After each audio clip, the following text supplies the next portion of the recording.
Bismillahirrahmanirrahim. Assalamualaikum warahmatullahi wabarakatuh. Alhamdulillah nahmaduhu wa nasta'inuhu wa nastaghfiruhu wa na'udzu billahi min shururi anfusina wa sayyiati a'malina. May yahdihillahu fala mudilla lahu wa may yudlil fala hadiya lahu. Asyhadu an la ilaha illallah wahdahu la syarika lahu wa asyhadu anna Muhammadan abduhu wa rasuluhu la nabiyya wa rasulun ba'dahu. Allahumma shalli wa sallim wa barik ala nabiyyina Muhammadin wa ala alihi wa ashabihi wa man tabi'ahum bi ihsan ila yaumil din. Qala ta'ala fil Qur'anil Karim, a'udzu billahi minasy syaithanir rajim. Bismillahirrahmanirrahim. Ya ayyuhalladzina amanu taqullaha haqqa tuqatih wa la tamutunna illa wa antum muslimun. Wa qala fi ayatin ukhra, ya ayyuhan nasu ittaqu rabbakumul ladzi khalaqakum min nafsin wahidah وخلق منها زوجها وبث منهما رجالا كثيرا ونساء واتقوا الله الذي تساءلون به والارحام ان الله كان عليكم رقيبا. وقال جل وعلا في آية أخرى يا أيها الذين آمنوا اتقوا الله وقولوا قولا سديدا يصلح لكم أعمالكم ويغفر لكم ذنوبكم ومن يطع الله ورسوله فقد فاز فوزا عظيما. أما بعد معاشر المسلمين وسنة المؤمنين رحمكم الله أوصيكم وإياي بنفسي بتقوى الله فقد فاز المتقون. Hadirin yang dirahmati Allah Subhanahu wa taala, Bapak Ibu sekalian, alhamdulillah pertama-tama marilah kita selalu senantiasa memanjatkan puji syukur kita kepada Allah Subhanahu wa taala atas segala nikmat yang Allah berikan kepada kita dengan ucapan alhamdulillahirabbil alamin. Mudah-mudahan semua nikmat yang Allah berikan mampu kita gunakan dengan sebaik-baiknya, kemudian dalam rangka ketaatan dan mendekatkan diri kita kepada Allah Subhanahu wa taala dengan segala potensi amal soleh yang mampu untuk kita laksanakan. Mendekatkan diri dengan ibadah-ibadah yang diwajibkan oleh Allah Subhanahu wa taala, mendekatkan diri dengan sunnah-sunnah, amalan-amalan yang disunnahkan oleh Rasulullah SAW. Yang kedua kalinya selawat dan salam marilah selalu senantiasa kita aturkan kepada junjungan kita Nabi Agung Nabi besar Nabi Muhammad SAW, keluarganya, para sahabatnya dan orang-orang selalu senantiasa menjalankan sunnah-sunnahnya. Mudah-mudahan kita semuanya telah dilanjutkan oleh Allah menjadi salah satu yang terhormat yang diakui oleh Rasulullah SAW. Bapak Ibu yang dirahmati Allah, alhamdulillah kita masih berada di bab tentang anjuran untuk berbuat baik, anjuran untuk beramal soleh dalam kehidupan. Kesempatan yang terakhir kemarin, pertemuan yang lalu kita sudah sampai kepada hadis yang ketiga, hadis yang keempat, hadis yang keempat berkaitan dengan pesan Rasulullah SAW yang disampaikan kepada salah seorang sahabat yang bertanya tentang amalan yang terbaik dalam hal sedekah. Kalau kita masih ingat pertemuan yang lalu kita membahas tentang ayyus shadaqati a'dhamu ajran. Sedekah yang paling baik itu kapan atau bagaimana? Maka kemudian dijawab oleh Rasulullah, anta saddaqa wa anta sahihun tahsyal faqra wa ta'mulul ghina wa la tuhmil hatta idza balaghatil hulqum wa qul ka fulanin kada wa li fulanin kada. Muttafaqun alaihi, diriwayatkan oleh Imam Bukhari dan Muslim. Hadis ini bercerita tentang sedekah yang paling baik kata Rasulullah adalah bersedekah selagi masih sehat-sehatnya badan. Kita ingat, jadi kalau pas masih sehat-sehatnya badan, itulah momen waktu yang tepat untuk kita bersedekah. Jadi momen yang tepat untuk kita bersedekah ketika badan kita masih sehat. Kalau sudah sakit, jelas tidak memungkinkan bagi kita, pasti akan mengeluh kepada orang lain. Jadi kalau kita sudah sakit itu biasanya baru muncul niatan untuk bersedekah. Apakah itu tidak baik? Baik-baik saja. Baik-baik saja. Bahkan kadang-kadang ada beberapa kaum muslimin itu yang bersedekah bertujuan untuk mendatangkan kesembuhan.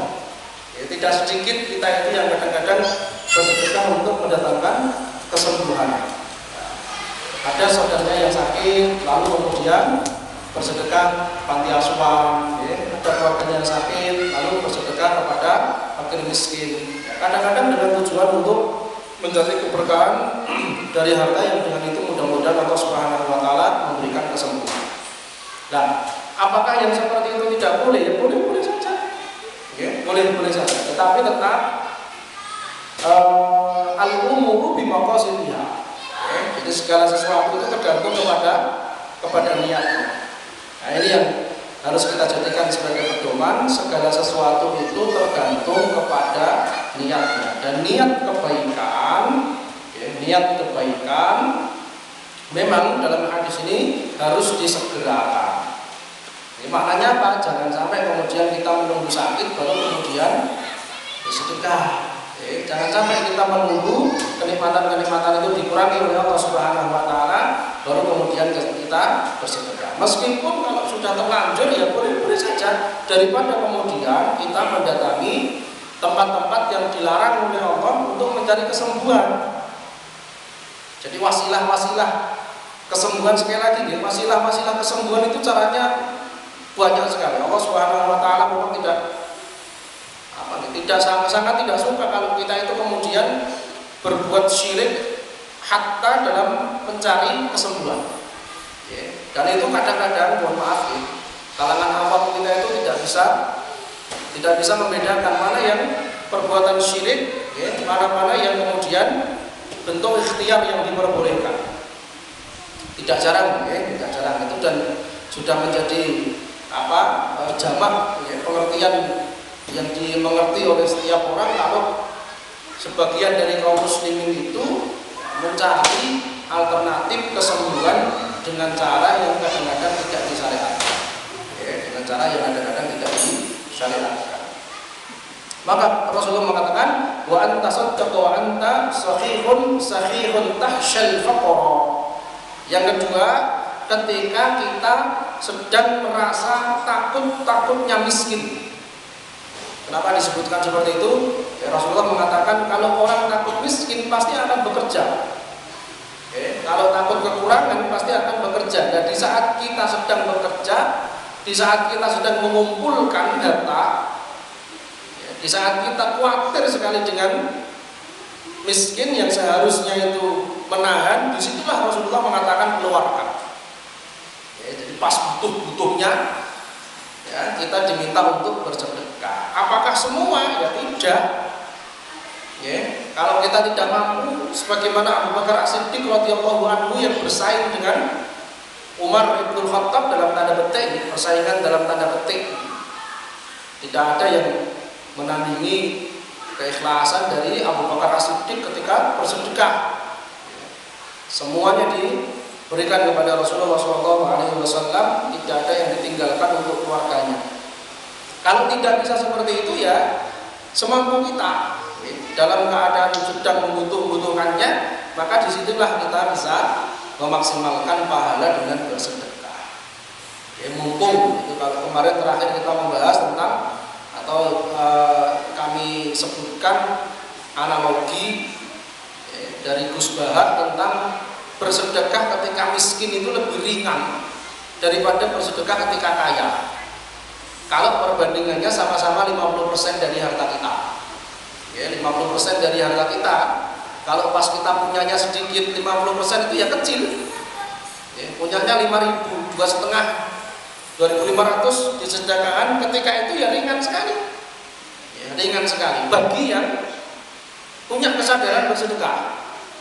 Tetapi kalau harta kita sudah sangat besar, ya, miliaran, 50% itu semakin berat dalam hati. Maka kapan lagi kita bisa bersedekah 50% dari harta kita kalau tidak dalam keadaan miskin. Ya, itu mafhumnya seperti itu. Kalau kita ingin merasakan sedekah 50% dari harta kita, ya sekarang kalau boleh milihnya, milih mana? Sedikit ikhlas, banyak tidak ikhlas, ya milih yang banyak tapi ikhlas. Ya.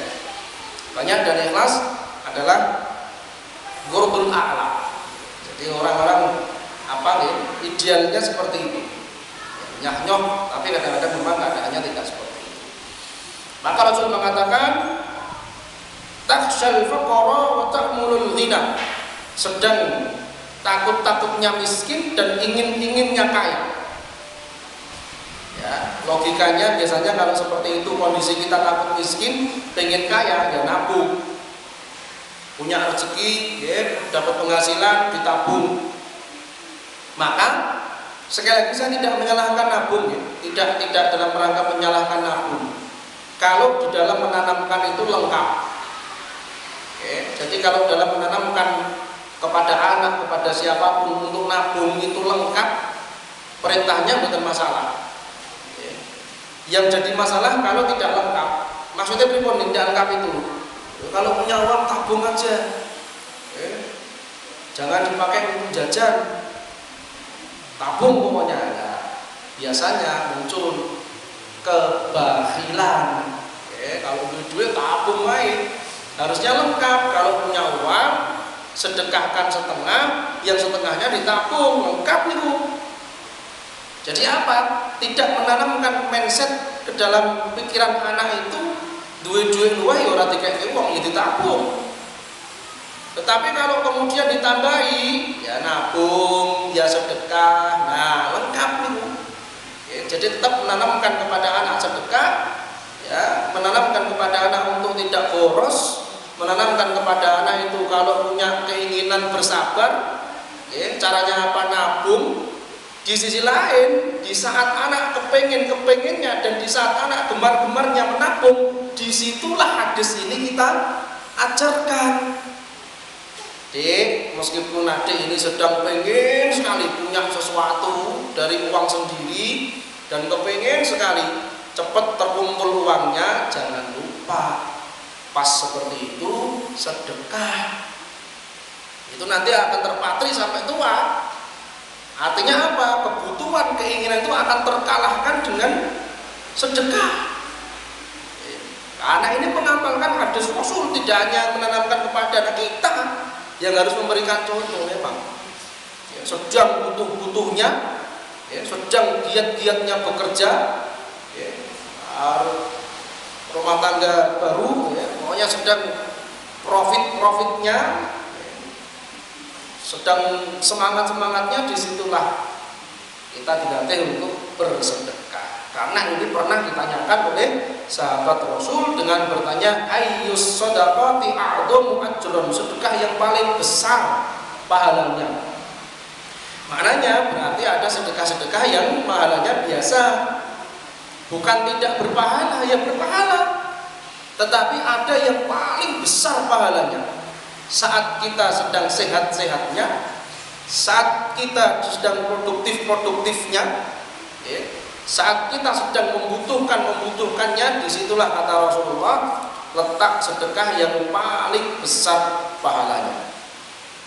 Oke. Maka di sini kemudian Rasul mengatakan, dan janganlah kamu menunda-nunda sehingga apabila nyawa sudah sampai di tenggorokan, maka kamu akan baru berkata untuk fulan sekian dan untuk fulan sekian, padahal harta itu sudah menjadi hak si fulan atau si ahli waris. Ini kekhawatiran kalau menunda-nunda, mumpung masih sehat kok tidak segera, takutnya nanti kalau sudah sakit baru berwasiat, kasihkan si ini berapa, kasihkan itu siapa berapa, padahal harta itu seharusnya sudah menjadi hak ahli warisnya. Nah, inilah yang kemudian menjadi pembahasan terakhir kita pada pertemuan yang lalu. Kalau ingin bersedekah, dan sedekah yang paling besar pahalanya adalah dalam kondisi-kondisi yang disebutkan oleh Rasulullah SAW tadi. Baik, kita lanjutkan hadis yang kelima. Bismillahirrahmanirrahim. An Anas radhiyallahu anhu, dari Anas radhiyallahu anhu, anna Rasulullah sallallahu alaihi wasallam akhadha sayfa yaum Uhud. Anas menceritakan, ya, sahabat Rasulullah yang namanya Anas bin Malik pernah berkisah bahwasanya suatu ketika Rasulullah sallallahu alaihi wasallam pada saat perang Uhud, ya, pada saat terjadinya peperangan Uhud, beliau berkata, ya, Ya, Rasulullah berkata kepada para sahabat yang menyertai beliau dalam peperangan Uhud. Apa yang disampaikan oleh Rasulullah? Man ya'khudhu minni hada, sambil membawa pedangnya, sambil membawa alat perperangan, alat pertempuran. Ketika itu ya pedang. Ya. Rasul mengatakan man ya'khudhu minni hada, siapa di antara kalian yang ingin mengambil pedang ini, kata Rasulullah. Lalu setiap orang yang mendengar tawaran dan tantangan dari Rasulullah itu menjawab saya. Sahabat itu gumregahnya di situ. Ya. Jadi sebuah kehormatan itu, ya, mendapatkan kehormatan dari Rasulullah untuk menggunakan pedangnya berjuang mempertahankan agama ketika itu menjadi kebanggaan. Layaknya kita hari ini kalau kita sedang berjuang di zaman penjajahan misalkan, ya, lalu kemudian ada komandan yang memberikan senjata yang paling dia senangi misalkan, yang paling berharga dalam kehidupannya, pasti kita akan menjadi bawahan yang paling bergembira hatinya. Begitu yang dirasakan oleh para sahabat. Dan ini tidak hanya dalam hal ini saja, dalam hal yang lebih dalam hal yang lebih sosial lagi, bentuk semangatnya sahabat itu terlihat ketika Rasulullah menawarkan siapa yang mau menjamu tamunya. Nah, ini fakta lain, tidak hanya dalam hal semangat bertempur saja, tidak ketika itu loh ya, tetapi juga dalam hal muamalah. Pernah suatu saat Rasulullah didatangi, ada tamu yang datang, disampaikan kepada sahabat, siapa yang akan menjadi penjamu tamuku? Ya semua semangat, semua semangat. Jangankan sudah bergaul dengan Rasul, sebelum orang-orang Madinah, sebelum sahabat-sahabat Ansor itu familiar dengan Rasulullah, artinya hidup bersama Rasulullah bertahun-tahun, itu di awal-awal kenabian saja itu mereka sudah saling berebut dalam hal apa? Dalam hal amal soleh. Pernah ditawarkan masjid mau didirikan, tanah siapa? Berebut, saya. Ya, pernah juga mendirikan apa? Berebut mereka. Yang pada akhirnya kemudian tanah yang dijerumi jerum, tanah yang dipakai untuk jerum untonya Rasulullah itulah yang kemudian dipakai untuk tempat. Ini menunjukkan ghirah para sahabat itu luar biasa. Nah, tidak terlepas kepada kisah ini. Jadi dalam perang Uhud, Anas bercerita ketika perang Uhud Rasulullah SAW mengambil pedangnya kemudian berkata, siapakah yang bersedia menerima pedang ini? Tantang siapa? Oh, siapa yang mau pakai ini? Maka setiap orang mengeluarkan tangannya, mengangkat tangannya dengan berkata, saya wahai Rasulullah.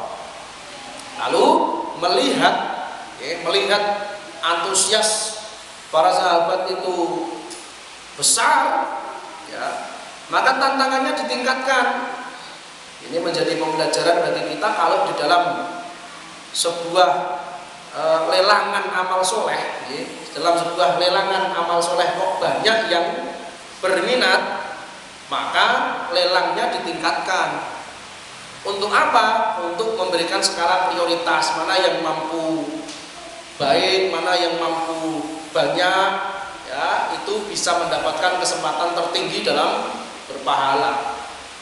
Lalu kemudian yang bawahnya ada hierarkinya, jadi tidak dipilih salah satu saja, tidak, ya, tetapi ditingkatkan. Kalau banyak yang bersemangat, ditingkatkan. Siapa yang mampu tambah lagi, ya, kalau sebelumnya lelang siapa yang mau mencukupi konsumsi kajian misalkan, yang ngacung semuanya ditingkatkan. Berarti kalau gitu tidak hanya konsumsi kajian, konsumsi kajian sing enak, sing ngelangeni. Waduh, ngelangeni ini bingung deh.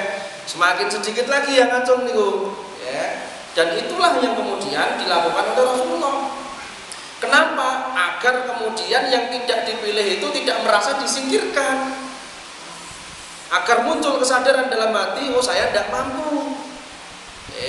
Ya memang beliau yang pantas untuk dipilih. Kenapa? Beliau yang mampu. Saya tak di bawahnya saja. Nah, ini dikandung maksud seperti itu. Kenapa? Karena dari hadis ini, apakah kemudian yang tidak terpilih mengambil pedangnya Rasulullah lalu kemudian tidak berjuang? Tidak. Faktanya mereka tetap berjuang meskipun tidak mengambil pedangnya Rasulullah dan berjuang dengan alat yang mereka miliki sendiri. Ya, apa yang ditingkatkan? Kata Rasulullah, kalau banyak, beliau bersabda, siapakah yang bersedia menerimanya dengan penuh tanggung jawab? Wah, masih banyak, sudah ditingkatkan itu. Ya, tidak hanya mengambil loh ya, tetapi membawa ini berjuang dengan penuh tanggung jawab. Masih banyak. Semua orang kemudian mengangkat tangannya. Maka semua orang mengangkat tangannya. Hanya satu yang kemudian dipilih oleh Rasulullah setelah ditingkatkan lagi. Apa peningkatannya? Rasulullah mengatakan, siapa yang berani mengambil ini bihaqqiha. Ini kalimatnya. Man ya'khudhu minni hadza fabasatu aydiyahum kullu insanin minhum yaquluna ana. Qala faman ya'khudhu bihaqqihi. Siapa yang bersedia mengambil konsekuen tanggung jawab untuk menunaikan hak-haknya, hak dari senjata ini, maknanya amanah dengan senjata ini merupakan hak gitu, hak dari senjata dirawat, dijaga, amanah, digunakan betul untuk berjuang, tidak digunakan untuk melukai temannya sendiri. Ya, ini hak-hak senjata ketika itu. Fa'ah jamal qaumu, maka mendengar tuntutannya semakin sulit, sayembaranya semakin sulit, maka terdiam. Fa'ah jamal qaumu, maka sahabat ketika itu terdiam. Hanya satu yang mengangkat tangan, faqala Abu Dujanah, maka kemudian mengangkat tanganlah itu Abu Dujanah radhiyallahu anhu. Dia berkata, saya akan menerimanya dengan penuh tanggung jawab. Abu Dujanah mengatakan, fa'aqadahu fa'falaqa biha mal musyrikin. Maka Abu Dujanah kemudian mengambilnya dan menggunakannya sesuai dengan haknya, yaitu semangat berjuang menggunakan alat yang diberikan oleh Rasulullah SAW. Hadirin yang dirahmati Allah Subhanahu wa taala, hadis ini diriwayatkan oleh Imam Muslim. Apa yang bisa kita ambil pelajaran dari sini? Banyak hal yang bisa kita ambil dari hadis ini. Yang pasti hadis ini diuraikan atau dikeluarkan oleh Imam An-Nawawi sebagai bentuk penguatan tentang judul, apa? Bersemangat di dalam beramal, bersegera gumregah di dalam beramal. Kemudian yang kedua, dari hadis ini juga kita bisa mengambil pelajaran pentingnya memahami hak dan kewajiban. Jadi hak dan kewajiban ini menjadi sesuatu yang tidak boleh kita tinggalkan di dalam kehidupan. Dalam hal apa? Mengilmuinya. Jangan sampai kalau terhadap hak kita itu sering menuntut, sementara dalam kewajiban kita tidak rela dan tidak ringan di dalam menunaikannya. Pada waktu khutbah Jumat dulu tempo hari beberapa bulan yang lalu, kami menyampaikan tentang sifat yang tidak boleh ada dalam diri kita. Man'an wahat, sifat man'an wahat. Man'an itu menahan, artinya tidak mau menunaikan kewajiban. Wahat dari kata-kata meminta. Senangnya itu menuntut, hati itu menuntut. Hati misalnya, berikan contoh, hati itu meminta, menuntut. Sifat ini tidak boleh kalau dalam hal keduniaan, dalam hal kenikmatan. Man'an wahat ini tidak boleh. Man'an angel dikon ketoke, hak mudah sekali kalau minta. Berbicara hak itu cepet tempo. Tapi kalau sudah nyinggung masalah kewajiban, pusing-pusing. Nantilah ya. Tapi kalau sudah berbicara tentang haknya, tanggal 1, tanggal 25 harus disian di nyorek ya.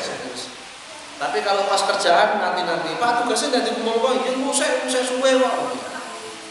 Nah ini biasanya yang menjadi penyakit kita di tengah-tengah masyarakat itu ya sifat-sifat seperti itu. Pekerjaan nanti, tapi kalau haknya itu minta disegerakan. Ini man'an wahat, tidak boleh. Ada sifat man'an wahat. Tapi hadirin yang dirahmati Allah Subhanahu wa taala.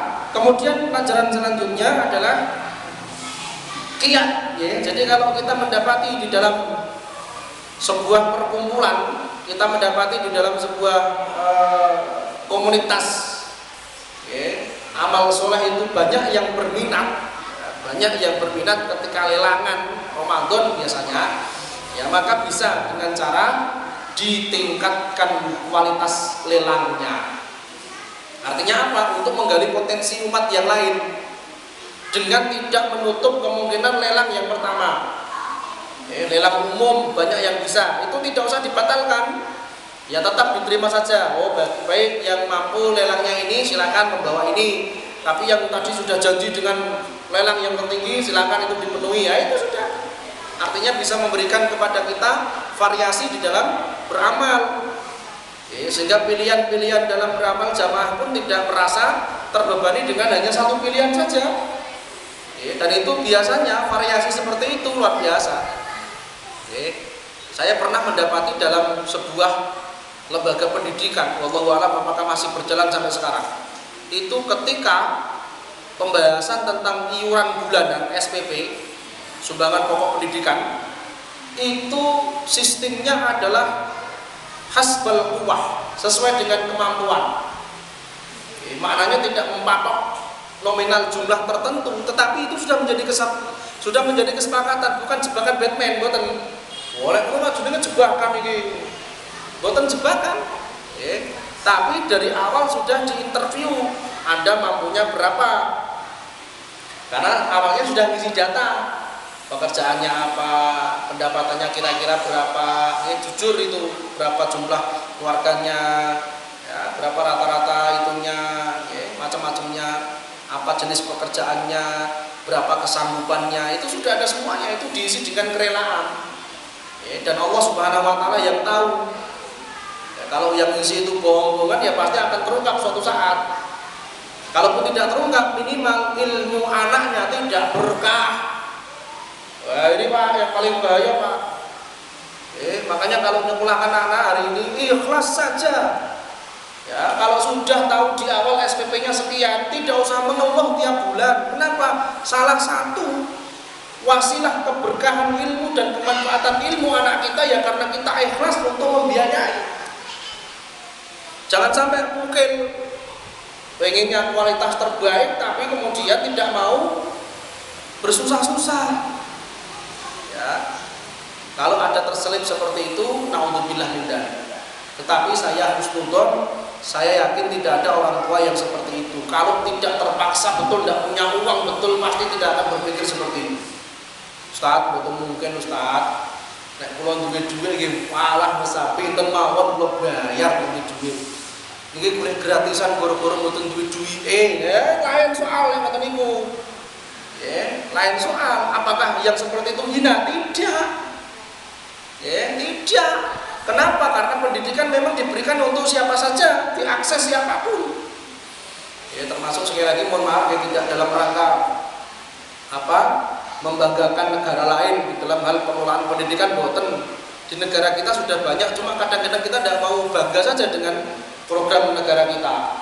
Kenapa? Menggratiskan pendidikan itu tidak hanya di luar negeri. Di lembaga-lembaga itu juga banyak, cuma tidak kelihatan. Kenapa? Karena jumlah penduduk kita yang sangat besar sekali, sehingga tidak kelihatan. Kalau di Timur Tengah barangkali sebut saja di Saudi Arabia misalkan, atau di Makkah, Madinah misalkan, di Saudi Arabia kelihatan. Beasiswa selama yang diambil itu adalah fakultas syariah masih tidak sebanyak kalau di Madinah dan di Makkah. Secara fasilitas pun tidak bisa mengalahkan dua lembaga itu, Jamiah Islamiyah Madinah atau Ummul Qura yang ada di Makkah Mukarramah. Bisa saja, tidak apa-apa. Artinya kita mencari yang seperti itu tidak apa-apa. Kenapa ya? Karena memang dari sananya sekolahnya gratis. Sekolahnya sudah diformat dari awal, sekolahnya gratis. Dengan syarat apa? Lulus seleksi sudah. Kalau yang lulus seleksi yang kaya ya sudah. tidak usah kemudian, oh saya kaya Syekh, saya mampu membayar Syekh, saya akan bayar, bukan uangmu. Ya, Saudi Arabia itu duwe bagi. Ya, makanya yang diambil adalah keseriusannya. Sekaya apapun lek boten lulus ujian nggih boten masuk. Kecuali di Mesir. Kalau di Mesir itu memang ada programnya banyak, program gratis ada, program seleksi ada, seleksi berbayar pun ada. Kalau di Mesir, makanya kuotanya banyak, bisa ribuan dalam sekali pemberangkatan setiap tahunnya bisa banyak. Yang reguler bayar itu ada seleksinya, yang gratis itu bisa lewat seleksi Kementerian Agama ya, melalui kerjasama dengan kerajaan Saudi Arabia atau Mesir misalkan, sudah ada ya, semuanya bisa ditemui. Artinya apa, bisa saja ya mencari yang seperti itu. Nah ini yang harus kita pahami. Kadang-kadang kewajiban kita itu yaitu ya, lembaga itu yang saya ceritakan di awal tadi tidak memberikan nominal, tetapi berdasarkan kemampuan. Berdasarkan kemampuan. Interview awalnya sudah sekian saja, datanya sudah masuk semua. Lalu disepakati, baik Pak, melihat data yang panjenengan tuliskan dan laporkan, maka usulan untuk pembayaran SPP panjenengan disetujui. Ya itu, ya, jadi mengusulkan kepada pesantren, saya mampunya sekian Ustaz. Oke, di ACC, berarti setiap bulan panjenengan harus memenuhi kewajiban bayar SPP sekian ratus ribu. Ada juga yang kaya raya, misalkan yang kaya nuliskan banyak, gitu. Ya, nuliskan banyak pun kemudian diapresiasi. Diapresiasi. Ada lembaga yang seperti itu, tetapi keterbukaannya dari awal sudah terbuka. Jangan dipahami, wah ini berarti jebakan Batman loh. Semua orang tinggal ya, kalau tidak mau tulis yang paling ringan saja. Kalau seleksinya masuk pun diterima, ya tinggal tuliskan saja. Jadi tidak usah merasa ada kita yang merasa dirugikan. Oh itu berarti SPP-nya goror, itu tidak ada ketentuan pasti. Sudah disampaikan di awal. Kalau mampunya banyak ya diupayakan banyak. Kalau mampunya sedikit ya diupayakan sedikit, tetapi di dalam pemberian fasilitas pendidikan tidak dibedakan, sama.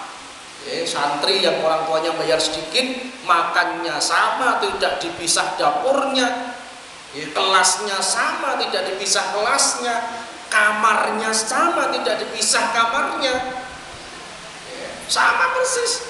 Maka tidak ada diskriminasi di dalam pelaksanaan pendidikannya, tidak ada itu ada kasus guru dibacok muridnya gara-gara nggak boleh ikut ujian. Yang baru viral kan ada itu Pak, baru viral itu mungkin yang belum tahu kebenarannya apakah memang tidak boleh ikut ujian sehingga si anak itu tersinggung dengan ucapan gurunya tadi. Sekarang kok kasusnya pembuatan usum motor itu mulai tidak boleh, kamu tidak boleh ikut ujian, tidak bayar. Sekarang kayaknya ada kok tidak usum juga. Kenapa? Ada dana bos. Ya ada dana bos. Kasusnya ya mungkin masih perlu dikonfirmasi sebab yang sebenarnya apa. Kalau menurut beritanya si anak ini terkenal anaknya rajin bekerja membantu orang tua. Pas kebetulan ujian katanya seperti itu, kata berita seperti itu. Kalau itu terjadi betul ya tantangan ya, Kementerian Pendidikan Mendikbudnya bagaimana mensikapi itu semuanya. Jadi bukan dalam rangka jebakan Batman, tetapi kemampuan. Nah, kok sampai ke situ? Ya kewajiban. Jadi kewajiban kita sebagai orang tua, jangan sampai kita itu kemudian tidak belajar untuk konsisten dan komitmen di dalam kewajiban. Maka di sini kemudian Rasul mengatakan silahkan mengambil, tetapi tunaikan haknya. Ambil pedang ini, ambil senjata ini, tetapi tunaikan haknya, amanah. Begitulah kita. Ketika kita mengambil tanggung jawab sebagai orang tua ya harus amanah ya, terhadap anak. Dan amanah di dalam mendidik anak tidak harus ya, memunculkan, mohon maaf, bukan dalam rangka menyindir siapapun dan bukan dalam rangka mensikapi kejadian apapun berendah. Tapi dulu pernah Pak, ada orang tua itu yang tidak mau dinilai oleh orang lain sebagai orang tua yang lalai, caranya salah, ngajar anak di depan umum. Padahal kalau sehari-harinya di rumah tidak pernah seperti itu. Nakal di rumah dibiarin, tetapi kalau dimarahi di depan umum, itu pas di depan musola saya, rame-ramenya itu. Pas sholat, anak dikejar dari rumah lari, nggak tahu sebabnya apa. Dipukuli di depan musola. Pas orang sedang rame-ramenya di musola. Padahal sebelum-sebelumnya kalau anak nakal di rumah tidak pernah seperti itu. Baru ada kritikan dia baru marah-marah itu. Baru ada laporan anaknya seperti ini, anaknya mencuri, anaknya baru. Ya. Makanya kemudian muncul anggapan kalau perlakuan dia kepada anak tempo hari itu hanya sekedar untuk membersihkan namanya agar dia tidak dicap sebagai orang tua yang tidak amanah. Yang seperti itu salah, sudah fatal itu. Kalau non sewu mengingatkan anak jangan di depan umum. Ya pokoknya tindakannya kita hentikan agar suasana kondusif, agar sekeliling merasa oh orang tuanya sudah ada tindakan kok. Tindakannya dihentikan, tetapi untuk tindak lanjutnya, nasihatnya mau kita marahi dengan agak lebih keras, mau kita apakan, itu kalau sudah tidak ada orang lain, apapun yang dilakukan kalau sudah berhenti kenakalannya di depan umum itu sudah, misal kita buah misalkan ada anak nggak mau diam, mau ambil apa, ngutah apa, hentikan perlakuannya, hentikan kenakalannya ketika itu, jangan ditambahi lagi, mestikan dari mami coba di depan orang banyak, di rumah saja. Saya kalau nggak sabar jangan sampai tak ingatkan itu, anaknya nanti mentalnya seperti itu terus. Ya, hentikan saja kenakalannya, sudah, jangan di depan umum dikamplengi ngoten niku. Betul itu, saya kalau dengan jiwa ustadz saya keluar itu kadang-kadang pengen langsung Pak saya panjenengan salah ngono niku. Nyeblai anake omah wae, mbok pamer mungkin lapo nyeblai anakmu ngarepe wong akeh. Kulo tahan, Pak. Oh, kulo tahan. Kasihan. Karena kebetulan dulu sudah ada pernah kisah seperti itu di rumah. Tidak pas ini loh ya, mohon maaf sekali, bukan pas ini saja. Wah, lebih parah lagi tuh. Di rumah itu, di depan musola. Swamble gitu. Salah. Yang terjadi apa? Sampai sekarang maklum saya anaknya nggak baik-baik, Pak. Sampai sekarang. Panjang tangannya itu nggak sembuh. Ngambil apalah nggak sembuh. Karena itu tadi treatmentnya sudah salah. Anak ada jerak, semakin tertantang, adrenalinnya dia muncul, terima dikenek, enteng Pak, tebal kulit terima buka apa kayak, akhirnya berbuat lebih parah. Jadi kadang-kadang memang kita harus memahami antara tanggung jawab dengan lepas tanggung jawab. Kalau seperti itu bukan tanggung jawab. Preventifnya nggak ada di situ, pencegahannya tidak ada. Maka hentikan saja. Yang keduanya kita perlu mengklarifikasi. Satu contoh misalkan, anak kita kelahi di sekolahan misalkan, kita dilapori. Jangan hanya ingin melihatkan di depan guru kita tanggung jawab, itu lalu kita marahi anak kita, itu loh, oleh-oleh di depan gurunya, dan ada anaknya di situ. Kita belum tambahin, orang tuanya sendiri nggak percaya kok. Orang tuanya sendiri nggak percaya. Dimarahi di depan gurunya misalkan. Ya pokoknya apa yang sedang dikerjakan itu kita sesali, ya sudah selesai. Tindakannya di rumah atau ketika tidak ada orang lain. Memang berat. Jadi memang berat. Kadang-kadang kita itu tidak bisa seperti itu karena kondisinya lain. Namanya emosi, namanya apa, itu kadang-kadang sudah kita tidak bisa berpikir jernih.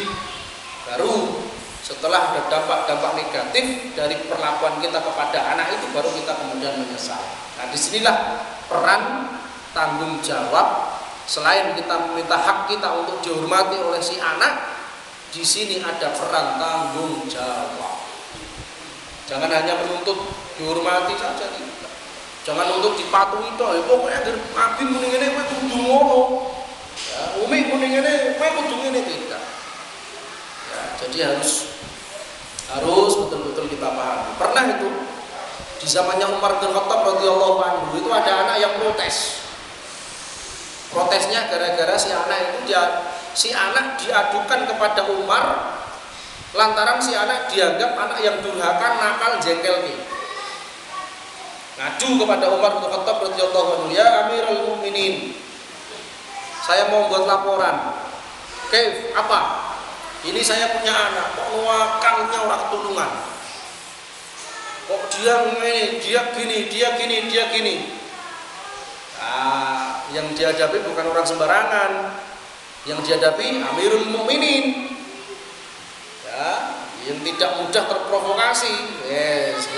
Sabar. Saya akan mendukungmu kalau informasimu itu sudah benar.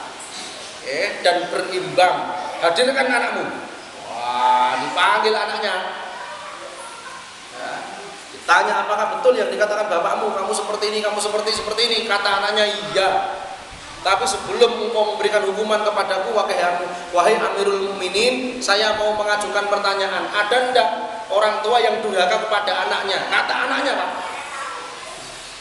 "Ada enggak orang tua yang durhaka kepada anak? Kalau saya dianggap durhaka kepada orang tua akan saya terima, tetapi tolong jawab dulu, ada enggak orang tua yang durhaka kepada anaknya?" Kata Amirul Mukminin, "Ya ada." "Kenapa kamu berpikir seperti itu?" Jawab si anaknya tadi, "Sudahkah hak saya diberikan sebagai seorang anak?" Dirinci itu, dia nyebutkan nama, dia nyebutkan kehidupan, dia menyebutkan akhlak ibunya. Jadi haknya anak itu satu, dicarikan calon ibu yang betul. Itu haknya anak. Kita laki-laki harus mencarikan, kalau tidak mencarikan harus bisa menghadirkan ibu yang akhlaknya baik untuk si anak. Kalau itu belum kita laksanakan, kalau kita belum bisa mendidik istri kita, mendidik ibu anak-anak kita menjadi baik, jangan harap anaknya baik. Matang-matangnya. Kalau kita hari ini tidak bisa mendidik istri kita yang notabene adalah ibu dari anak-anak kita, kok ada nakalnya anak, jangan salahkan anaknya, Pak. Kita durhaka kepada anak, kata siapa? Umar bin Khattab radhiyallahu anhu. Berat ini. Nah, kalau kita polanya seperti ini, anak akan merasa, wah, ini adil tenan ini, salah ya salah. Maka dijawab oleh Umar bin Khattab, kalau gitu kamu sing salah. Satu, ngei jenengan anakmu ya, karena kebetulan saya lupa namanya. Nama dia itu kalau menurut kebiasaan orang Arab namanya jelek, tidak berisi doa, Pak. Mohon maaf ya, bukan jelek dalam konotasi yang itu, jelek bukan berisi doa. Ya, namanya pokoknya kalau dalam bahasa Arab lupa saya, nanti minggu depan kalau ingat kita asar ini kita buka. Yang keduanya ternyata ya, si bapak ini ketika mendidik istrinya tidak betul juga. Yang ketiganya lebih lagi tidak memberikan pendidikan kepada si anak. Maka anaknya ngomong, saya tidak pernah dikasih pendidikan layak. Saya tidak pernah diberikan contoh dari ibu yang baik. Itu karena bapak saya lalai, tidak bisa menasihati istrinya, ibu saya. Saya dikasih nama yang tidak baik loh. Bagaimana hidup saya mau baik? Mendengar itu Umar senyum.